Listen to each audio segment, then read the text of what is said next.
right, this is Chris with the Driving Fix. Real stories about real drivers. We're here to find out how Steve gets his driving fix. Make sure you watch until the end because you may get a new idea on how you can get your driving fix.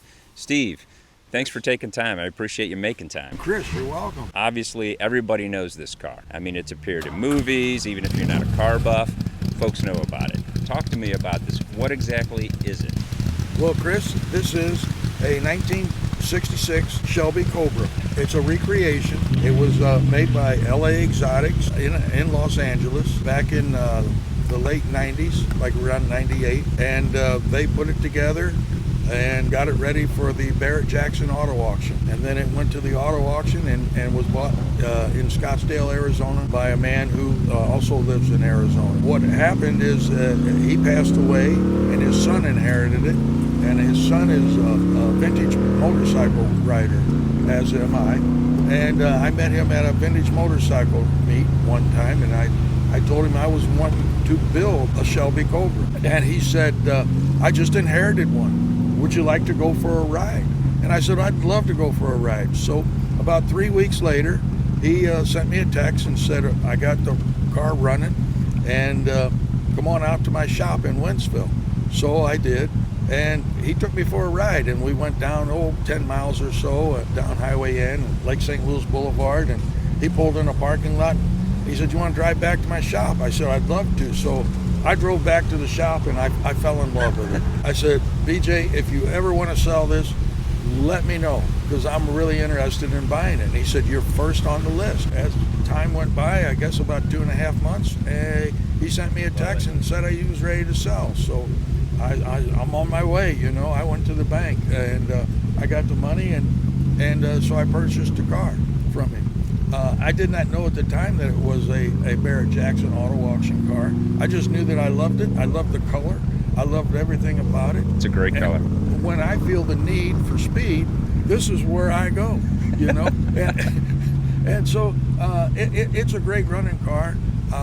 It's got a pretty hefty cam in it. It's kind of rowdy, okay, kind of loud. Okay. The neighbors know when I'm coming home and when I'm leaving. And I'm sure, well, it's not like you're sure going to make the donuts like the donut guy early in the morning. So no, it probably doesn't bother. No, right. No, not at all. And I think they get a kick out of it too. Yeah. That, well, that's the thing. This car, I think when I walked up to you, I'm like, this car puts a smile on everybody's face. That's right. It does. You driving and the people around it, just everybody. What I say is, if you drive in a car and you park it and walk away from it and you get 10 or 15 feet from it, you don't turn around and look back at it and smile, you're driving the wrong car. You need... Oh, you know what? You got me thinking. You got me thinking, Steve. I mean, you know, a lot of times I buy cars, just based on opportunity. You know, right place, right time, but it maybe isn't the car that always makes me smile. So now you got me thinking maybe I need to upgrade. So well, my wife wouldn't be too happy to hear you say that, but that's okay. That's okay. They don't like it when you spend money. They like it when they spend money, but they don't like it when you spend money. But I tell you, I've wanted one of these since I was 16 years old. I think we all have. And I listened to the Beach Boys sing about Cobras. Yes. And I just had to have one. At some point in my life, I knew I was going to get one, and it's just kind of been my dream car. And it took me, 60 years to make it happen. That's how it works. But that's how it works. I appreciate it more, I think, now that I'm older than I would have if I was younger anyway. And life gets in the way. You got kids, and Yep. they take your spare change. Yeah. And you just don't have money for cars. And Yep. You try to do, the responsible thing with 4 doors and a back seat. I've been there. Yeah. It happens. Yeah. But after a while, you see the clock ticking, and you just got to get it done. You do, and that's what happened to me. I said, how much longer am I going to be around to be able to enjoy a car like this? Because I really didn't want one with an automatic. I wanted a manual transmission. Yeah, there's nothing like throwing the gate, No. back forth. Right. And I just there are certain things. Now, there's nothing power on this whole car. There isn't a glove box. There isn't a power takeoff. There isn't a USB port. There's no power steering. There's no power brakes. Yeah. It's strictly a manual car with just nothing but an engine and a car. That's outstanding. And that's what I wanted. I didn't want really Yeah. fuel injection. It's a naturally aspirated, Okay. carbureted motor. Okay. And I wanted the old school all the way. Nice. And I that's what I like. I appreciate it more. And if I have to work on it, I work on it. It's like owning a motorcycle in a way, because of the vibrations. You've always got something to tighten up. Yes. There's always something to do. Yeah. and if you get if there isn't, then you can clean. Yeah, that's true.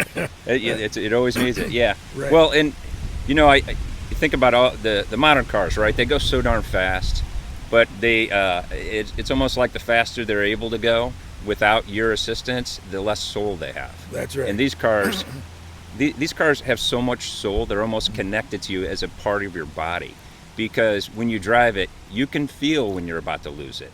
That's right. You can adjust accordingly, and it's almost like it's plugged right into your emotions, isn't it? You feel every bump in the road. Yeah. And emotion is a good way to describe it. Yes. It is an emotional car. Yeah, that's very cool. Very cool. Well, can we walk around? Can you tell me a little bit more about the details? To begin with, we'll start with the paint.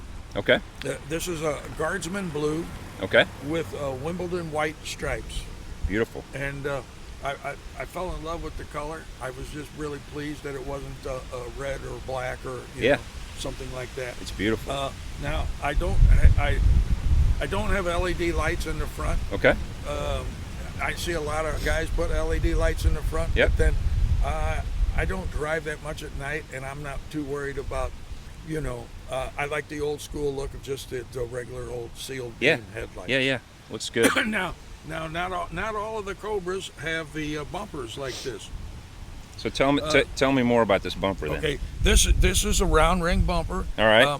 A lot of the Cobras you'll just see have these little bumperettes right here. Yeah. Where they jack them up with the jack for the race. For the race. Yeah. Right. They just have the bumperettes, but LA Exotics decided they wanted to go full out, and so they put the extra bumper on there, and it's got the flared fenders. Yep. Looks good. With the BFG Goodrich radial TAs. I like the classic look of the tires. I remember I had a Matchbox car, Yes. and it had the tires said BF Goodrich on it, and Right. and it had that same wheel, and it was one of my favorites as Isn't a that kid. great? Yeah, it was great. Isn't that So great? this is period correct, and I love it. Okay, now it's got headers on it and a side exhaust. They're ceramic coated on the inside, and Those headers look great. they're like you can see that they're kind of coated. They're not really chrome per se, and I like that. I don't want No, that looks better. too shiny, and I don't like them too black. Yeah. No, there's no door handles on the exterior part of the car. All right. So you've got to reach inside every time you want to open the door. Yeah. And open it up. Now they used a lot of parts here from a Mustang. The door latches are from a Mustang. You can tell that. Cool. There and so they had a donor. I'm pretty sure it was the donor car that the motor came out of also. Yeah, that makes sense. And it's a 302, like I said, built up 302. Okay. It's got the Le Mans style gas cap on the back, and I really like that. You'll see some people will put them up here, and some builders build them here, and I've actually seen some mounted Dead here, center. center. Yeah. Right. And on the back we've got the full loop bumper on the back instead of the little bumperettes on the back. Looks as good well. though. Looks good. Right. And it's titled as a 66 Shelby Ford. Really? Yes. Huh. So that's the title on it. All right. And I guess they can do that as a manufacturer. They can do that. I Yes. guess. Yes, they That's can. the deal. Yeah. right. Very cool. Now on the side, it's got the little flares for the wind Yep. deflectors. Yep. As well as the tinted ones on the top. And how well does that work? Those work great. They're adjustable. If you want to, if you've got somebody that's sitting in here, you can put this out here a little bit further and get a little more wind off of them. Nice. Or you can, Yeah. Tighten it up. They're adjustable. Nice. Like that. It's a 5-speed manual transmission. Okay. And Do you know what kind of transmission we have? it's a Hurst shifter. So it's named after you. Yes, it is. Nice. Yes, it is. I'd like to say it was my father's name. I mean, his company, but unfortunately, I just share the name. That's great. With the linkage. I love the traditional race seatbelts of the period. Yes. That's very cool. Now, I do have the additional seat belts that come around the back here for Okay. the shoulders. Yeah. But I don't wear them, and so I don't have them. Sure. They're rolled up behind the seat. Yeah, sure. I just use the lap belt, as it goes right now. Yeah. Now, it does have a Panasonic radio in it. However, you can't hear it because The engine's too darn I've loud. never turned it. I turned Just it in on case. one time just to make sure it worked, and when I was sitting still. But I like listening to the motor and the exhaust, and you don't need a radio for that. Yeah.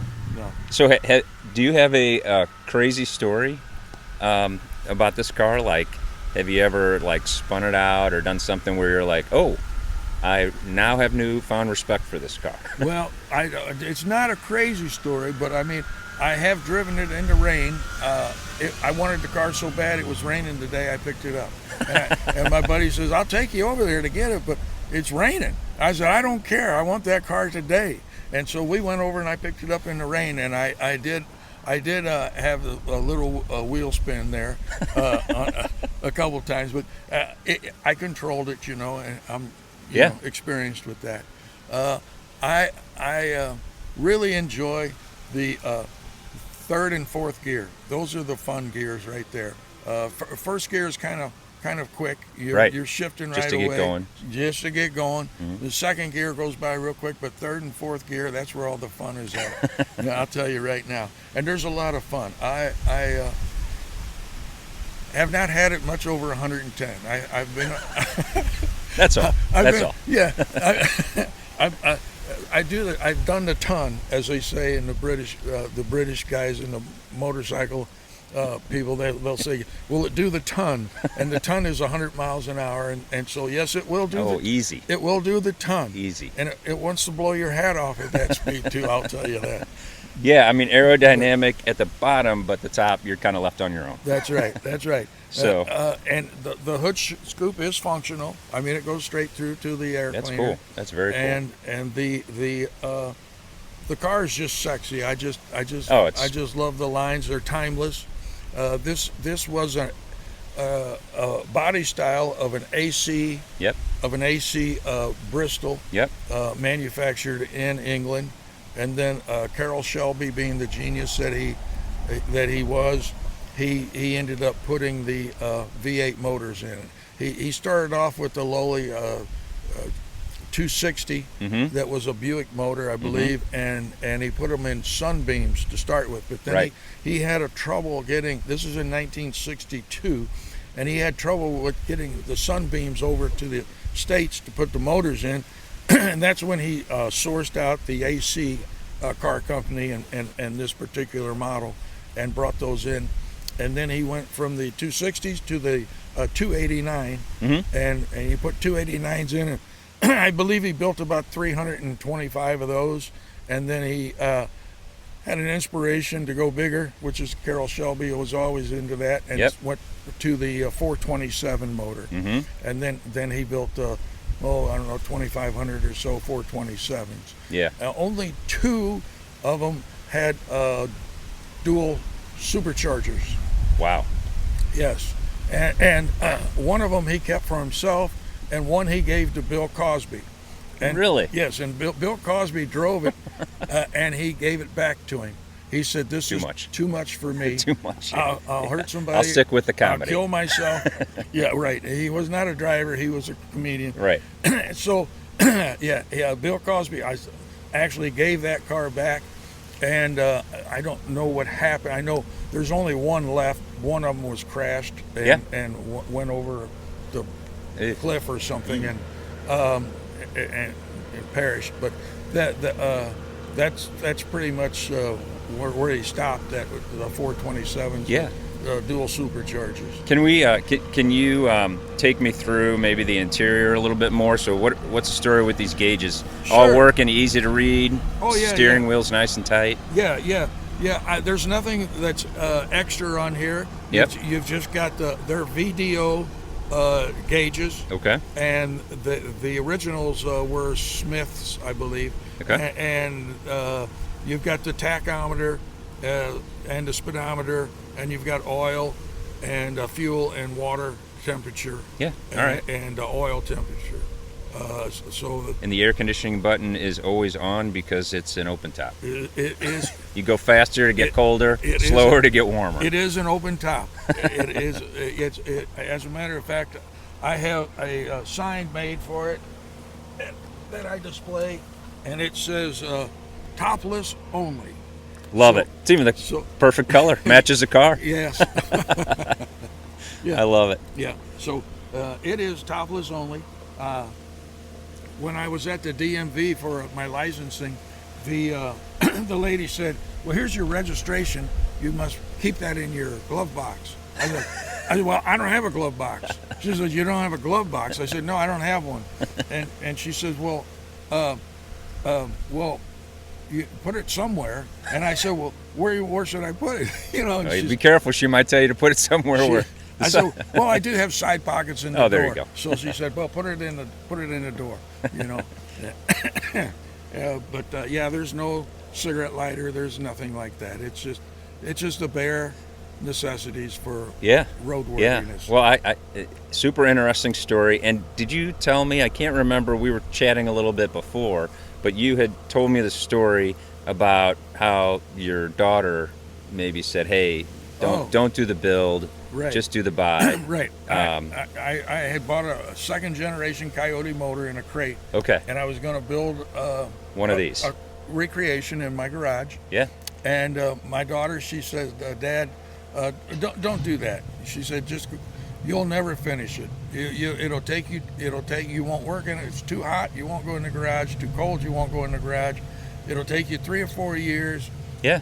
Just go buy one." I said, "But I got the motor." And she said, "Sell the motor."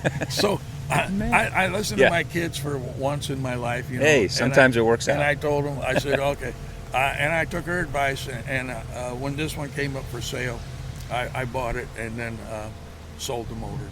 Yeah, and you were telling me the guy that had this had inherited a bunch of cars. He did. He inherited a 1972 Pantera. Okay, that's pretty cool. Oh, yeah, with a 351 Windsor in it. A 944 Porsche. Yeah. A 1959 Cadillac with a LS2, and it was all done in this gold metal flake. The whole interior of the car. Wow. And a Harley Davidson Road King, and this Cobra.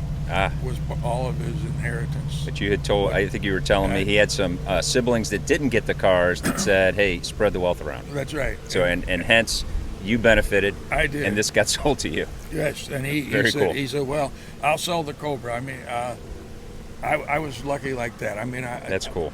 I would have loved to have the Pantera, but Hey, you got to roll with the punches.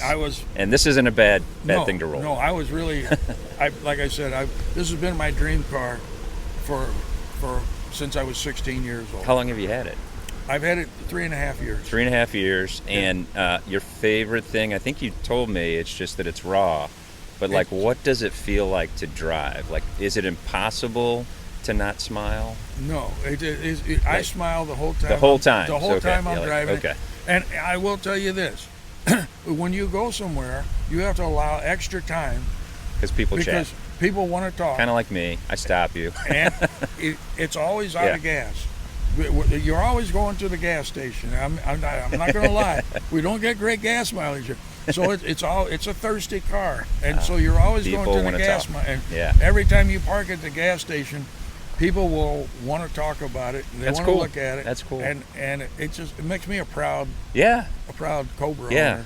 And I joined the Gateway Cobra Owners Club. Okay, very cool. And so there's about 44 of us in the club, and we all enjoy our cars, and we get together and talk cars and We go on drives Yeah. to wineries and things, and track days, and it's just we enjoy our cars. Very cool.